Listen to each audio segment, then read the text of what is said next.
Hello everyone, my name's Annette. Welcome back to Cottoverdi. This is another one of my weekly vlogs where we see the little jobs that we're getting up to in the garden in order to maintain all this beauty. Come with me and let's see what we're up to today. This morning I'm picking all the plums from this plum tree, even if they're not quite ripe. This is a Victoria plum tree and they are my favourite type of plums. And I've always loved Victoria plums, so I had to have this tree in the garden. But I don't know much about growing fruit, so I'm learning as I go. And my sister, who's been growing fruit for years, has reliably informed me that I should pick them all before they fall on the ground and before the wasps get them or the birds get them. So even if they're not quite ripe, they will ripen in the fridge, or you could ripen them on the windowsill, but I'll probably pick them all and put them in the fridge and just eat them as they ripen. Now, some of them are ripe, and I've sort of been picking them every day or every other day. I'm just taking off the ripe ones, but she said to get them all now before they get attacked by the wasps, and then I lose them and can't really eat them. So it's literally just a matter of just pulling them off the tree, and in fact they're coming off really easily. So I think probably they're not all coming off easily, but I'm going to pick them all, every single last plum, because I don't want to lose any of them.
I am absolutely delighted with my haul. Look how incredible that is. It's really heavy. I had so many plums on that tree, which is super exciting. I love eating them fresh, but I also like cooking with them, making things like plum tarts and plum crumbles and things like that. So I'm super excited. I'm hoping I can eat most of these just fresh, because that is my favourite way to have a Victoria plum. In one of the comments recently, somebody asked me how my weeping cherry, flowering cherry tree was doing. This is Chidori Yoshino, and I pruned it earlier on this year. I'll put a link to that video down below in case you wanted to see how I pruned it, but I'm trying to make it grow wider, and so that's how I pruned it, and it has grown wider and it's looking fantastic. I mean, it's touching the ground, so that's how much it's grown.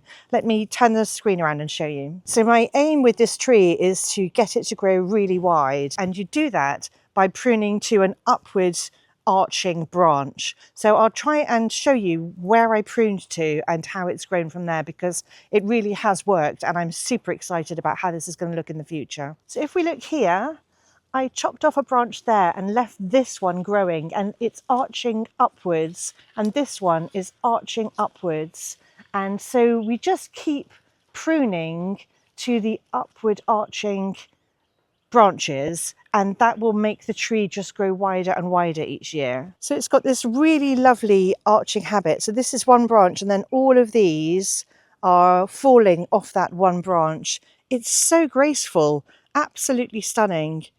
I'm super happy with what I've done here. And like this branch here is one that I left, so it's arched upwards, and then all of these are dangling off it.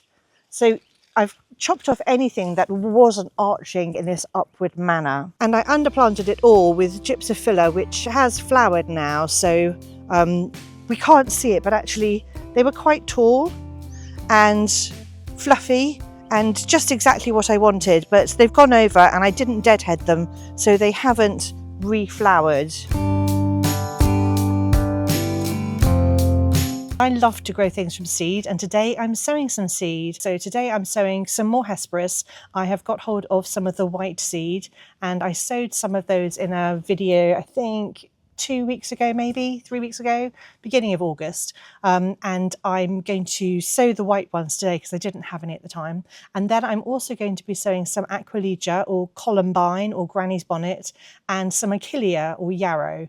And I'm just going to go through the varieties that I'm sowing. I'm super excited about them. And then I'll show you how I'm sowing them. Now I do have some individual tutorials on my YouTube channel about how to sow these particular seeds, and I'll link them in the description below in case you would like some more detail. So the first things I'm going to sow are the Aquilegia or Columbine. I know a lot of people in the States call it Columbine. We call it Granny's Bonnets here because they look like Granny's Bonnets. So the first thing I'll say, which is true for all the seeds I sow, is that I use multi-purpose peat-free compost, and I just use an ordinary multi-purpose compost. I don't use a seed sowing compost, and I water my trays afterwards. That's just what I do. You can moisten your compost first, that's absolutely fine. I just don't like to get all mucky, so I prefer to bottom water them afterwards. And I use these 8-cell trays. I have found these really useful, especially for home gardeners like myself, where I don't need really big trays of anything. So I find these 8-cell trays super handy. So my seed sowing looks a little bit different to a lot of other people's. I can link these in the description below too. I think they're still available in case you would like some, but you can sow into anything. You can sow into a yogurt pot or just anything, a tomato container, as long as it's got drainage holes. You can sow into anything, old plant containers, whatever you like. I just like these 8-cell trays. They fit really nicely. You can get 4 of them into one of these bigger trays here, and I find them super handy. That's just what I use. And so the first thing we're going to sow is the Aquilegia, which is the Granny's Bonnet or Columbine. I believe a lot of people in the States know it as Columbine. Now Aquilegia need light to germinate, so don't cover them with compost.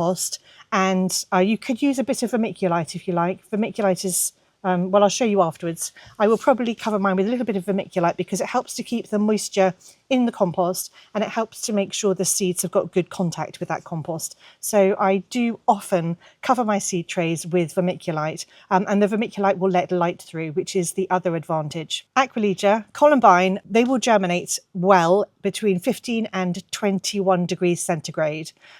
So about this time of year, the end of August, our weather is perfect at the moment for this. We're sort of in about 21, 22 degrees at the moment. So I think they're going to be super happy germinating. Now, the end of August isn't the exact time when lots of people will sow them. A lot of people will sow them in spring.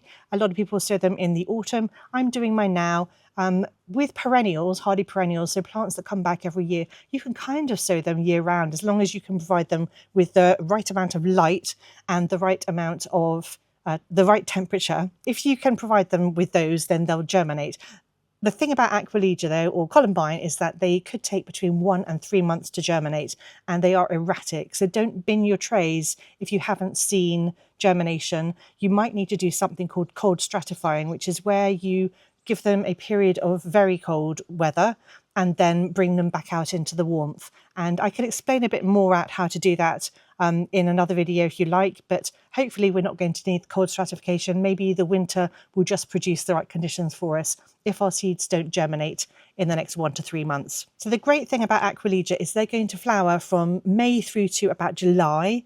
They like full sun normally, some of them like part shade, and they are great as cut flowers, but they are just this joyous thing in spring to just have all these little nodding heads wafting around in your borders along with all your tulips and everything else like roses and all your spring flowering plants. So I'm just going to go ahead and sow the seeds and tell you a bit about the different varieties that I'm sowing today. So I am sowing Ruby Port, which is this gorgeous double flowered variety in a dark ruby port colour, or I guess clarity, that sort of colour. It grows to 75 centimetres, so 2.5 foot.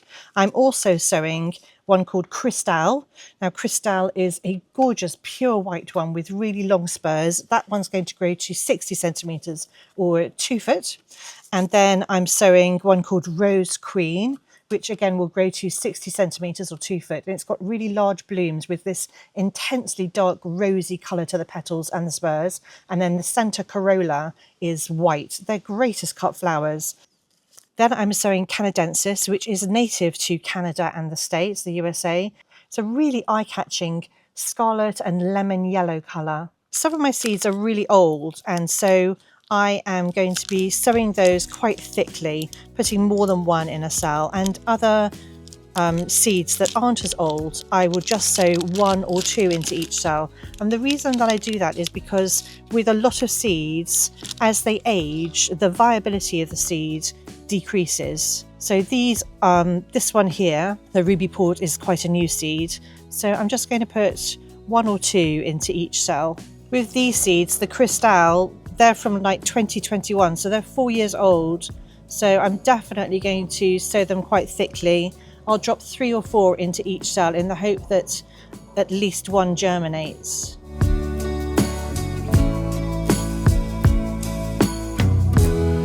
And then because they need light to germinate, I'm just going to put a very thin layer of vermiculite on top. And then I'm going to sow something called a semi-Aquilegia.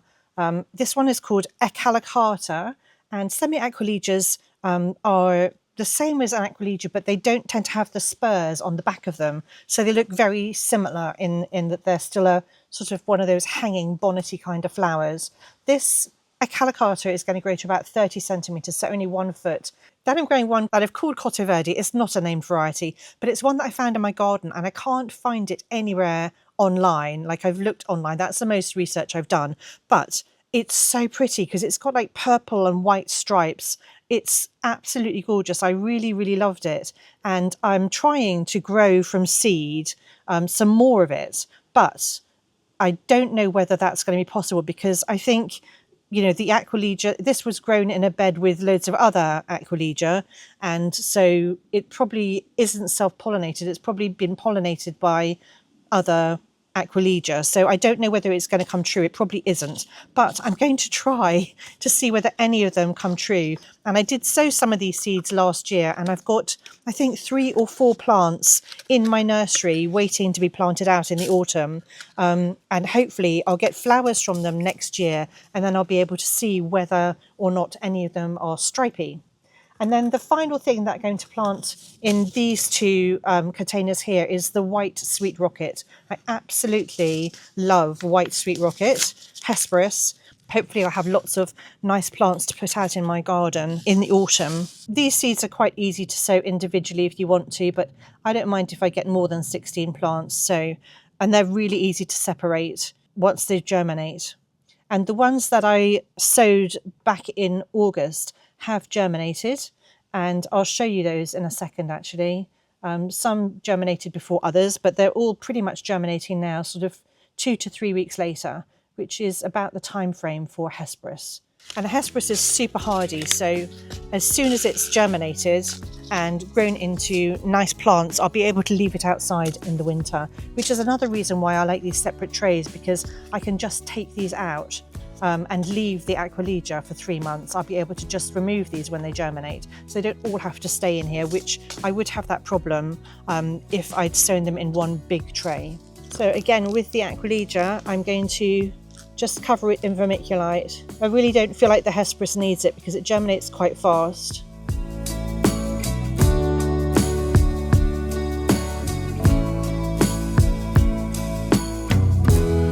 The next thing I'm sowing are Achillea or Yarrow, absolutely loved by pollinators.